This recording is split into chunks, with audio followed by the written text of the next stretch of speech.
My name is Maria. Life was plodding along the same old routine until one rainy Tuesday changed everything. I was holed up in a cozy corner of Joe's cafe, nursing a hot coffee and trying to shake off the chill. The rain was relentless, and I hoped it would wash away the funk I was in after a tough critique in my fashion design class. The bell above the cafe door jangled, and in came this guy, soaked from head to toe. He looked around, a bit lost, then chose the table right next to mine. There was something about him that was hard to ignore, even though I usually kept to myself. He caught me staring, and instead of looking away, he grinned. "Rough day, huh? Mind if I sit here?" "Go ahead, it's free," I said, trying not to sound too interested. He pulled out a chair, sat down with a sigh, and extended his hand. "I'm James. And you are?" "Maria." I shook his hand, noting his firm grip. "So, Maria, always this quiet in here?" he asked, looking around the nearly empty cafe. "Usually. Keeps the nosy folks at bay," I replied, raising an eyebrow. He chuckled. "Well, you could do worse. But seriously, what brings you here on a day like this?" "Just hiding from the rain and some critiquing eyes. I'm a dressmaker, or at least I'm trying to be one. Had a tough day at fashion school." "A dressmaker, huh? That's awesome. I'm in sales. Totally different world. But hey, we've all got our battles, right?" "Right," I nodded. His easy demeanor was a welcome change from the usual stress I faced. We ordered another round of coffee, and the conversation flowed as easily as the rain outside. We talked about everything from our jobs to our dreams. James wanted to make it big in sales, always chasing the next big deal. "What about you, Maria? What's your big dream?" he asked, leaning in a bit. "To run my own atelier. I want to design clothes that don't just fit the body, but fit the soul too." "Sounds cheesy, huh?" "Not at all. You'll get there. And hey, if you ever need a brutally honest opinion on your designs, give me a shout. I'm known for my brutal honesty." As the rain tapered off, we realized we'd spent hours talking. "Guess it's time to face the real world again," James said reluctantly. "Yeah, guess so. Thanks for the company, James. It was surprisingly nice." "Same here, Maria. Here's my number. Text me about those designs, or if you just want to escape another critique session," he said, scribbling on a napkin. James and we didn't waste any time. We knew we had something special, and before a year had ticked by, we were planning a wedding. It was nothing fancy, just close friends and family in a little chapel downtown. After we got married, things started moving even faster. We found a small apartment, big enough for two, and soon enough, it needed to be big enough for three. Lily came along, and suddenly my dreams of running my own atelier didn't seem so distant. "James, can you believe we're doing this? A family, my atelier, it's all happening," I said to him one night as we sat surrounded by sketches and fabric samples. James was sprawled on the sofa, papers scattered around him, looking every bit the part of a tired sales manager. "It's a lot, Maria. But hey, we're making it happen, right? Just gotta keep pushing." Opening the atelier wasn't smooth sailing. Money was tight, and James's income was hit or miss, depending on the month. But I was determined. I started taking custom orders, sewing late into the night while James would try and pick up extra shifts. It was a grind, but a shared one. "Hey, babe, these electric bills are killing us. Maybe cut back on the late nights?" James would say, half joking, but knowing full well the lights were on for a reason. I'd shoot back, a bit sharper than intended. "Sure, and maybe you could stop buying those fancy suits?" James would raise an eyebrow, then grin. Ouch. Low blow. But fair enough. We both gotta make some sacrifices, huh? Exactly. If we tighten up now, think of where we could be in a few years, I'd respond, softening. I knew he was trying, but so was I, hard. As the atelier began to gain a bit of traction, my relationship with James saw more strain. We were both hustling, but our ideas of hustle looked pretty different. James loved his designer labels, a habit that didn't die with marriage or fatherhood. It was one of those constant nags at the back of my mind, gnawing away. You buying another watch? Really, James? I'd snap after seeing a new box on our dresser. It's not a big deal, Maria. It was on sale. He'd defend himself, his tone defensive. A sale? We need a new sewing machine. That's what we need on sale, I'd retort, frustration bubbling over. These spats became more frequent. They said money problems could break a marriage, and now I understood why. But every time I looked at Lily or walked into my atelier, I felt the fight in me burn brighter. I wasn't just building a business, I was building a future, our daughter's future. As the months rolled by, the atelier started to become what I had dreamed.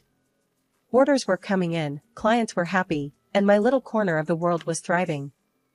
Life at the atelier was booming, but at home, things were starting to fray around the edges.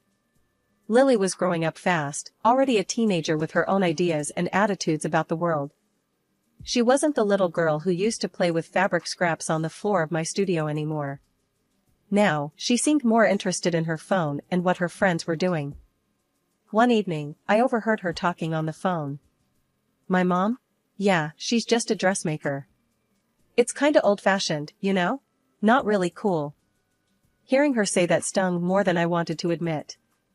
The next day, I tried to talk to her about it. Lily, I heard you talking about my job last night. Does it really embarrass you that I'm a dressmaker? She shrugged, avoiding my eyes. It's just, all my friends' parents have normal jobs, and it's not cool, Mom. Normal jobs? Lily, what I do is a profession. It's how we manage to live comfortably. Don't you think that's important? I was trying to keep my voice even, but it was hard not to feel hurt. Whatever, Mom. It's just how I feel. She walked away, her words hanging heavy between us. James's spending habits didn't help matters. Every month, there seemed to be new charges for clothes or gadgets he didn't need. James, we talked about this. We need to save, not spend. Especially on things we don't need. Come on, Maria, I work hard. I should be able to enjoy the fruits of my labor. It's not like I'm blowing through our savings. He brushed off my concerns with a wave of his hand. But it's not just about you, or even us. It's about Lily, about her future. We need to be thinking long term. My voice was rising, frustration boiling over. All right. I get it. I'll cut back. James's reply was quick, an attempt to end the conversation more than a promise to change. Then there were the moments with Lily that felt like trying to talk to a stranger. Lily, you used to love coming to the atelier. Don't you want to help me out anymore? I asked her one Saturday morning, hoping to reconnect. Mom, that was when I was a kid. I'm not interested in that stuff anymore. She barely looked up from her phone. I sighed, feeling the rejection. You know, I built all this for us, for our family. I thought you'd be proud. Mom, it's just not my thing, okay? Her tone was dismissive, and it felt like a door slamming shut. One day, scrolling through Lily's phone while she was doing homework, I stumbled across a photo that made me pause. It was Lily and an unfamiliar young woman, both smiling at the camera. Lily, who's this with you in the picture? She glanced over, her expression shifting to discomfort. Oh, that's just my friend's mom. But it didn't stop there. Lily started spending more time with James, often out of the house. Meanwhile, I buried myself in work, barely seeing them. I noticed more photos popping up on social media, Lily, James, and the same woman at various events and beautiful places. It became a pattern, this mysterious woman always there, smiling alongside my family while I was left out, sewing away into the night. Coming home that night felt different. The house was too quiet, and a sinking feeling hit me as soon as I turned the key in the lock. I called out, expecting to hear James or Lily, but there was no response. My heart thudded painfully in my chest as I stepped further inside. The living room light was on. I rounded the corner and stopped dead in my tracks. There, on our sofa, sat James and a woman, the same woman from the pictures. "James, what is this? What's going on?" My voice came out sharper and louder than I intended. James didn't even have the decency to stand up. He just looked at me, cold and distant. "Maria, this is Helen. She's moving in. We need you to move out." The words were so blunt, so brutally delivered, they nearly knocked the wind out of me. "Move out? This is my home, James. You're asking me to leave my own house?" Helen smirked, crossing her legs and looking around like she owned the place. "Well, it seems like James made his choice, honey. Best you make this easy on everyone and just leave." "Shut up," I snapped, my focus shifting angrily between her and James. "I'm not talking to you. James, how could you do this to us? To your family?" James stood up finally, his expression one of annoyance rather than remorse. "It's done, Maria. I'm done. We're done. Helen is here now, and that's just how it's going to be." I felt dizzy, the room spinning as their words echoed in my head. "And Lily? Does she know about this? Does our daughter know that her father is kicking us out for her?" James shrugged, a cruel indifference settling over his features. "Lily is fine with it. She likes Helen. She understands things you never did. She doesn't want to see you anymore." That hit harder than anything. My own daughter? Siding with this betrayal? I pulled out my phone, my hand shaking, and dialed Lily's number. "Lily, is it true? You really don't want to see me anymore?" There was a pause on the other end, then Lily's voice, cold and distant. "Yeah, Mom, it's true. Helen's cool, you know? She gets fashion, she's fun. Not like you, always stuck with your sewing and clients. You're just old-fashioned." Tears welled up in my eyes as I listened to her words. All those nights I stayed up working, all the sacrifices, it was all for her, for our family. And this was how she saw me? I hung up, my heart shattered into pieces. Helen looked pleased, her confidence swelling as she demonstratively stroked James's back, her smile haughty. I couldn't stand to be in that house another minute. I silently packed up the necessary things, my movements robotic. As I walked out the door, the sobs I had been holding back broke free. The drive to the hotel was blurry through my tear-filled eyes. Sobbing with resentment, I checked into the hotel, feeling lost and betrayed. I woke up in the hotel room feeling like I'd been run over. My head ached from crying, and my eyes were so swollen it hurt to blink. My phone buzzed with a message from Anna, my best friend who worked at a law firm. She had heard about the breakup and was checking in. Meeting Anna at a nearby cafe, I tried to compose myself, but as soon as I saw her concerned face, the dam broke again. "Maria, oh my God, are you okay? What happened?" Anna reached out, her voice full of worry as she grabbed my hands across the table. I shook my head, my voice a whisper. "James, he's with someone else. Told me to get out of our home. And Lily, she's siding with him, Anna." Anna's face hardened. "That's just cruel, Maria. You don't deserve any of this. You need to fight back, and I know just the person who can help." I blinked, taken aback. "A lawyer, you mean?" "Yes, the best divorce lawyer in the city. I've seen him in action, Maria. He's tough, smart, and he doesn't let anyone push his clients around.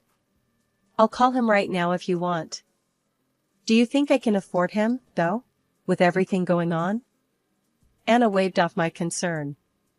"He's worth every penny, and I'll help you with the costs if it comes to that. No one messes with my best friend and gets away with it." Encouraged by her fierce loyalty, I nodded. "Okay, call him. I want to see James regret what he's done to me and Lily." Anna quickly dialed and spoke briefly with someone on the other end. After she hung up, she smiled. "He can meet us tomorrow. He said to bring anything that might help your case." The next day, meeting the lawyer felt like stepping into a new chapter. His office was stark but impressive, and his handshake was firm. "Mrs. Richardson, I've been briefed by Anna. I assure you, we're going to sort this out. Now, tell me everything. As I recounted the details, the lawyer took notes, his expression growing more intense. Your husband's actions constitute not only infidelity, but also financial betrayal. We can fight for not only your marital home, but also adequate support for you and your daughter. Thank you, I just want what's fair. For me and my daughter. Of course. Now, about your financial situation, do you know if your husband has been diverting family funds for his affair? I don't know. I've been too shocked to look into it. We'll get on that right away. If he's been using marital assets to fund his lifestyle with this other woman, that strengthens your case considerably. After the meeting, I went straight to the bank to pull up the bank statements the lawyer requested. My heart sank as I scrolled through the numbers. The savings account that I had earmarked for Lily's education and our retirement was nearly empty. Transactions showed payments for jewelry, expensive restaurants, and trips, none of which were for me or Lily. I gasped, the realization hitting me hard. I had been robbed blind. Back at the lawyer's office, I showed him the statements, my hands trembling. Look at this. It's all gone. He spent it all. The lawyer's eyes narrowed as he reviewed the documents. This is outright theft, Maria. We will definitely get this back. He's not going to get away with it. Before the courtroom drama even began, my lawyer tried to ease the tension and the potential fallout by offering to conclude a settlement agreement. He thought it might be best for everyone, especially Lily, to avoid the spectacle of a trial. But James flatly refused. He was convinced he could win in court and wouldn't budge. I had a heart-wrenching meeting with James and Lily right before we were set to appear in court. During this meeting, Lily dropped a bombshell. I want to live with Dad and Helen, not you, Mom.